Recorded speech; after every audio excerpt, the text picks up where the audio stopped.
Oi, tudo bem? Hoje eu gostaria de falar um pouquinho sobre uma distinção muito importante entre três tipos de atividades de organização, que são organizar, propriamente dito, planejar e registrar. Elas são naturezas diferentes de atividades e por isso mesmo elas precisam ser tratadas de forma diferente. Quando essa distinção não é feita, eu vejo que isso acaba confundindo muito as pessoas e sobrecarregando o dia a dia delas. Organizar, por exemplo, que é a primeira atividade relacionada à organização, a mais dedutiva, claro, é simplesmente colocar as informações no lugar certo. É você ter na sua agenda, por exemplo, uma informação que na quinta-feira, das 14 às 15h30, você tem uma reunião com seu chefe, que na quarta-feira você tem uma aula de inglês à noite na escola de inglês, das 7 às 8h30. É a organização que permite que você consulte muito rapidamente informações que sejam confiáveis para você. Então, se por exemplo, você vai numa consulta médica e o médico quer agendar um retorno com você, você consegue muito rapidamente consultar a sua agenda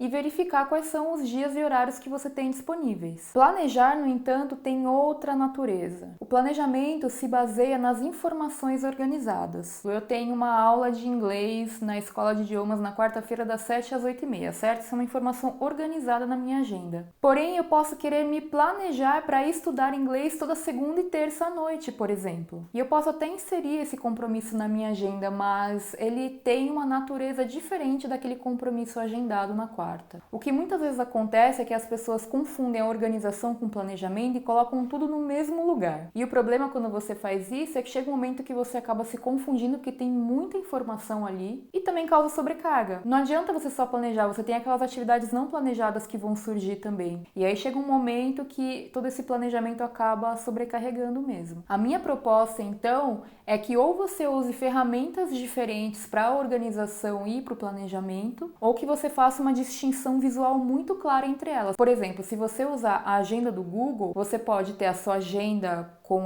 as informações organizadas numa cor mais forte, como por exemplo um azul, e você pode criar uma segunda agenda que vai ser dedicada só para o planejamento, onde você vai usar uma cor mais clarinha, tipo um cinza. Por que isso é importante? Porque se, por exemplo, você olha para a sua agenda e você verifica que na quinta-feira você tem a reunião à tarde, porém você se planejou para fazer algumas atividades na parte da manhã. Se alguém quiser marcar uma reunião com você, ou se você precisar marcar uma consulta médica, você sabe que você pode marcar na quinta-feira de manhã, ou só tem que realocar o que está ali. Agora, esse compromisso que vai estar em uma cor mais forte, como por exemplo a reunião na parte da tarde, você não consegue mudar porque realmente é um agendamento que você tem. Eu não estou querendo dizer que as atividades de planejamento são menos importantes do que as atividades já organizadas, não é isso. Mas elas têm mais mobilidade mesmo. Então olha só que interessante. Se você tem uma prova na faculdade, suponhamos sexta-feira à noite, o professor marcou uma prova. Essa informação estará organizada na sua agenda. Porém, você não quer chegar no dia da prova e simplesmente fazê-la. Você talvez queira montar um plano de estudos para ir bem nessa prova. Esse planejamento tem uma natureza diferente da informação organizada, percebem? É um plano pessoal, talvez você queira criar um cronograma interno seu com alguns prazos para você estudar tais capítulos do livro, rever suas anotações, etc. Isso são atividades de planejamento. O planejamento, então, é algo pessoal baseado nas suas informações organizadas. É apenas um recurso para que as coisas aconteçam. E vai ser diferente de você, para mim, para a pessoa aí ao seu lado no trabalho, porque cada pessoa tem uma maneira de se planejar e de fazer as coisas. A maioria das pessoas se desorganiza e se sobrecarrega justamente porque confunde uma coisa com a outra. Insere na agenda tanto as informações organizadas quanto as atividades planejadas e aí se depara com um dia com, sei lá, 35 tarefas e não sabe nem por onde começar. Porque algumas coisas precisam ser feitas invariavelmente naquele dia, mas outras não. Só que deixar tudo junto dá essa sensação de sobrecarga que faz com que a gente fique, putz, por onde eu começo? Sei lá. Nosso inconsciente sabe que tem coisa errada e esse monte de coisas fica distraindo a nossa atenção. Bom, por fim, queria falar sobre o terceiro tipo de atividade, que é o registrar. Registrar significa montar uma biblioteca só sua, de referência. Aqui não entra nada do que você ainda precisa fazer, mas sim registros de coisas que já foram feitas. Então, por exemplo, às vezes você tem que manter um log de atividades para apresentar para o seu chefe no final do mês. Ou então você quer fazer um registro de quantos copos de água você bebeu por dia. Ou quer fazer um acompanhamento de hábitos, registro de despesas, livros que você leu, capítulos da série que você já assistiu, e até mesmo diários entram aqui. Muitas vezes eu ouço perguntas como: Thaís, quando eu concluo um compromisso, eu posso mantê-lo na agenda? E eu